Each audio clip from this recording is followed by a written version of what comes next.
রানার অফের পর এই যে জালে আইএসআই এজেন্ট, তার মধ্যে একজন হচ্ছে শফিকুল। সেই শফিকুলের পরিবার, তারা কি জানতেন শফিকুলের গতিবিধি সম্পর্কে? না। যা জানা যাচ্ছে, এই শফিকুল, যাকে পাকচর সন্দেহে গ্রেফতার করা হয়েছে, তার সম্পর্কে তার পরিবারের কেউ কিচ্ছুটি জানতো না। আসুন কথা বলি, চঞ্চল রয়েছেন সঙ্গে। চঞ্চল, তার পরিবার, তার আত্মীয় স্বজন, তারা কি বলছেন? জানতেন যে এই শফিকুল আইএসআই এজেন্ট হিসেবে, চর হিসেবে কাজ করে কোথাও?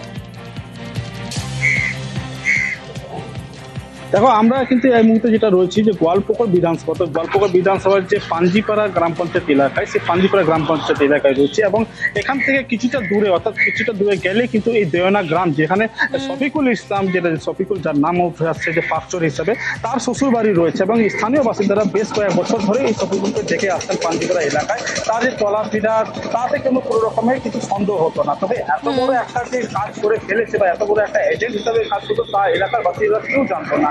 এই শফিকুলের তথ্য হিসাবে যদি আমরা কিছুটা গভীরে যেতে পারি, তাহলে 2011 সালে যেটা জানা যাচ্ছে স্থানীয় সূত্রে, 2011 সালে বাংলাদেশ থেকে তিনি কিন্তু ভারতে প্রবেশ করে এবং ভারতে প্রবেশ করার পরে দেখা গেছে যে এই গোয়ালপুকুর এলাকার, যে গোয়ালপুকুর থানার যে দেওনা এলাকায়, সে এক মহিলাকে কিন্তু বিয়ে করে এবং বিয়ে করার পরে কিন্তু এখানেই তার বসবাস শুরু করতো কিছুদিন ধরে। এবং তার পাশাপাশি বিহারের যে কিষানগঞ্জ, অর্থাৎ আমরা যে ভারত বাংলাদেশ পাশাপাশি যে বিহার রাজ্য, বিহার সীমান্ত এলাকাতেও রয়েছে এবং এখান থেকে কিছুটা গেলে কিষানগঞ্জ বিহার পড়বে এবং বিহারেও কিন্তু সে তার যাতায়াত ছিল। তবে এই যে গোটা ঘটনা, যে এই কাজ করতো বা এখান থেকে সিম পাচার করতো পাকিস্তানে বা জাল নোটের ব্যবসা আর একাধিক যে কর্মকাণ্ড করে বেড়াতো, তা কিন্তু এলাকার বাসিন্দারা জানতো না। তবে এই এসটিএফের জালে ধরা পড়ার পরে তার আস্তে আস্তে যে তার যে আসল যে রূপ, তা কিন্তু সাধারণ মানুষের সামনে উঠে আসতে শুরু করেছে। তবে এসটিএফ জিজ্ঞাসাবাদ করার পরেই বোঝা যাবে যে সে আসলে তার কি উদ্দেশ্যে ভারতে এসেছিল এবং কিভাবে সে এই পাকিস্তানে যে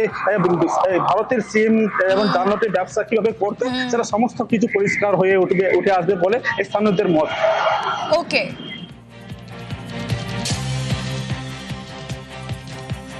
তাকে দেখেছিলাম দেওনাতে, একটা বিয়েও করেছিল, কিছুদিন যখন ছিল ও, কিন্তু প্রায় 3-4 বছর থেকে আউট।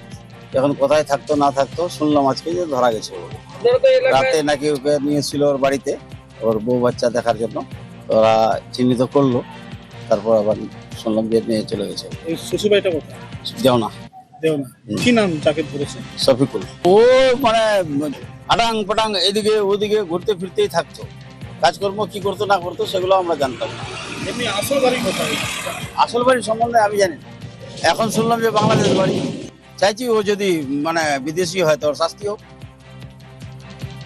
আমাদের কাছে যেটুকু খবর আসলো, পাকিস্তানি গুপ্তচর সন্দেহে গ্রামনা থেকে, আমাদের পার্শ্ববর্তী যে অঞ্চল আছে পুকুরিয়া, তারই একটা গ্রাম, গ্রামনা থেকে এসটিএফ গ্রেপ্তার করেছে পাকিস্তানি গুপ্তচর সন্দেহে। দেখুন, এটা তো পশ্চিমবঙ্গবাসী বিগত 15 বছর থেকেই আতঙ্কের মধ্যেই আছে যে এরকম গুপ্তচর, এরকম আতঙ্কবাদীরা কোথায় কোথায় আরও ভারতবর্ষে, পশ্চিমবঙ্গের কোন কোনায় কোনায় লুকিয়ে আছে।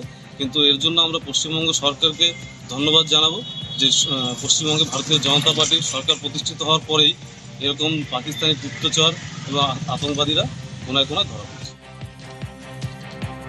প্রতিদিনই জঙ্গিদের নেতা, জঙ্গিরা অ্যারেস্টেড হচ্ছে।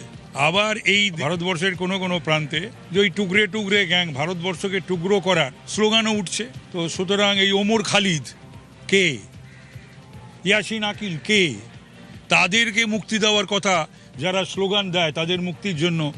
আর যাই হোক, তারা ভারতীয় নয়, ভারতবর্ষের বন্ধু নয়, ভারতবর্ষের নাগরিক নয়, ভারতবর্ষের ভালো তারা চায় না। এটাই তো আজকের সবচেয়ে বড় চ্যালেঞ্জ বিফোর আস। আমরা যারা ভারত মাতার সুসন্তান, তাদের সামনে, রাষ্ট্রবাদীদের সামনে, জাতীয়তাবাদীদের সামনে, এটাই সবচেয়ে বড় চ্যালেঞ্জ যে ওই শক্তিকে পরাস্ত করতে হবে।